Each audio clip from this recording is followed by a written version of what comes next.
alim, nabi, rasul, kenapa mereka minta hidayah? Kalau yang jahil sudah, yang baru separuh ilmu sudah, yang sudah berilmu tidak beramal sudah, yang meyakini yang batil sudah. Sekarang kita tanya, kenapa nabi tetap minta hidayah? Kalau 4 tadi menceritakan tentang diri kita. Tapi kalau kemudian yang kelima, kenapa Nabi dan orang-orang soleh yang mengikuti jalan para Nabi, yaitu para sahabat, para tabi'in, dan kita yang berusaha untuk mengikuti mereka, Ridwanullah alaihim, kenapa kita masih tetap minta hidayah? Karena belum tentu apa yang antum dapatkan kalau sudah benar itu menjamin antum itu meninggal dalam keadaan itu. Kita apa pernah menjamin bahwasanya kita akan mati husnul khatimah dalam keadaan iman? Siapa yang menggaransi iman kita? Tidak ada. Minta hidayah supaya Allah itu memberikan istiqomah setelah kita dapat ilmu yang benar. Bukankah Allah menunjukkan lembaran-lembaran kehidupan sejarah, banyak orang yang mereka itu bertabur iman di awal kehidupan, tetapi mereka matinya murtad. Bal'am bin Ba'ura, apa kurangnya Bal'am bin Ba'ura? Hidup pada zaman Nabi Musa, di mana doanya dikabulkan oleh Allah setiap waktu-waktu yang sempit dan terdesak. Sampai Malik bin Dinar berkata, karena mujabud da'wah fi syada'id. Kalau sudah bicara tentang Bal'am bin Ba'ura, Masya Allah, doanya selalu dikabulkan oleh Allah dalam keadaan genting. Kata Malik bin Dinar rahimahullahu ta'ala ketika menafsirkan surat Al-A'raf 175. Tapi matinya murtad. Rajal Unfuah, sahabat Nabi, dipuji oleh Abu Bakar, dipilih oleh Abu Bakar untuk menjadi delegasi sunnah, mendakwahkan kepada Musalam al-Kadzab. Matinya beriman, murtad.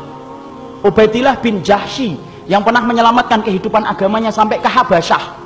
Ketika Nabi masih di Mekah, ikut di dalam hijrah yang pertama, hijrah yang kedua ke Habasyah. Beriman? Tidak, murtad di Habasyah. Kecintaannya minum khamr menjadikan dia murtad. Seorang muadzin yang diceritakan oleh Imam Qurtubi, murtad ketika kemudian tergiur dengan pesona seorang wanita yang dia lihat ketika adzan di tempat yang tinggi. Orang dulu ketika adzan naik ke tempat yang tinggi, melihat seorang wanita begitu cantik turun, ini gentle dia ini. Turun, dia katakan dia cinta sama wanita itu. Wanita itu berkata, tidak bisa kamu ini, nerima kamu, karena kami Nasrani dan kamu Muslim. Loh, dengan apa saya bisa diterima? Berpindah kepada Nasara. Pindah, ikhwan. Murtad, meninggalnya di hari dia meninggal dunia. Akan mencampuri istrinya, naik ke atap, kemudian jatuh. Belum sempat mencampuri wanita yang menjadikan dia murtad. Siapa yang menjamin? Ini yang kemudian kita khawatirkan. Minta terus hidayah. Kenapa kita minta hidayah walaupun kita itu sudah memelihara jenggot, sudah kemudian ngaji, istri kita sudah kemudian berhijab yang syar'i, kegiatan kita sering datang ke kajian ilmu, bertemunya kita dengan orang yang salih, terus kita menjaga hangatnya iman. Tapi kenapa kita tetap minta hidayah walaupun ikhtiar sudah kita lakukan? Karena tidak ada yang menjamin antum akan masuk surga kecuali Allah.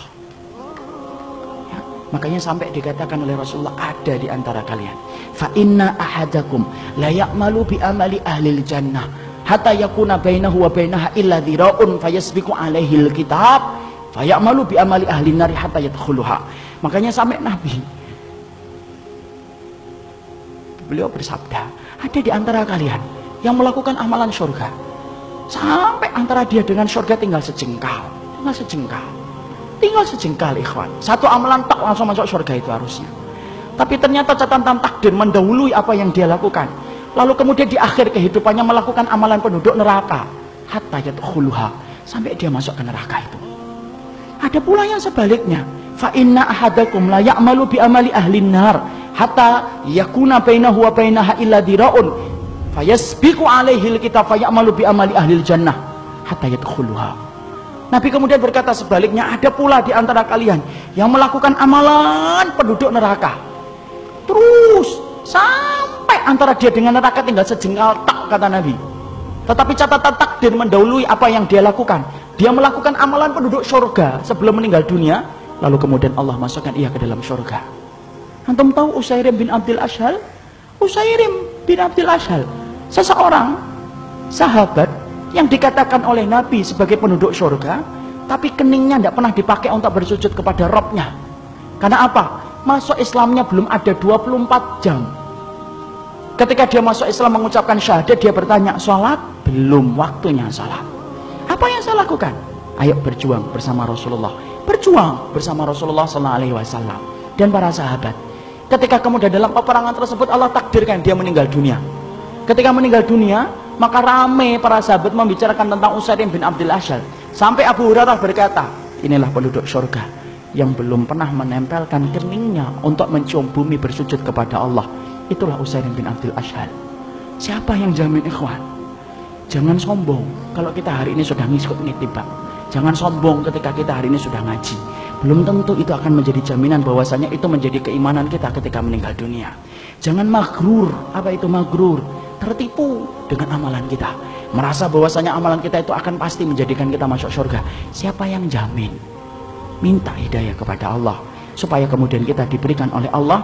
Kalau antum betul-betul orang yang solih, supaya hidayah yang antum minta menjadikan antum diberikan istiqomah sampai antum meninggal dunia. Itu yang kita minta kepada Allah. Inilah pentingnya hidayah.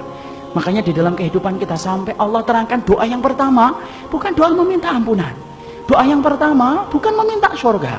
Doa yang pertama di dalam Al-Quran bukan meminta perlindungan dari neraka. Tapi doa yang pertama, ikhwan, antum sebagai hambanya Allah diajarin oleh Allah. Kita diajarin oleh Allah minta hidayah. Karena kalau antum sudah dapat hidayah, antum diampuni oleh Allah. Kalau antum sudah dapat hidayah, antum dimasukkan surga oleh Allah. Kalau antum minta hidayah, antum akan dijaga dari api neraka. Dan itu didahului dengan hidayah.